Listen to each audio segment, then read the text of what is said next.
Norway's ambassador to the U.S. reaffirmed the importance of the two nations alliance as tensions over the future of NATO ratchet up. I'm Nick McNamara. This is WHRO News. Norwegian defense contractor Kongsberg Defense and Aerospace Incorporated is planning its largest foreign missile factory in James City County. Construction will start by mid-year, with the first missiles rolling out of production in 2028.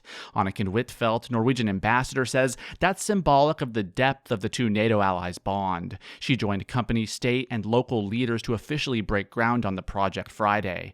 But it comes as President Donald Trump is renewing a push to bring Greenland, an autonomous territory of NATO member Denmark, under U.S. control. Huitfeldt says Norway's position is crystal clear. We have no interest of changing the geography up in the Arctic region. We need to strengthen our collective security in that region, but Greenland belongs to Denmark. The White House has not ruled out military intervention to take Greenland, prompting European nations, including Norway, to send small numbers of forces to the island this week. Nick McNamara, WHRO News.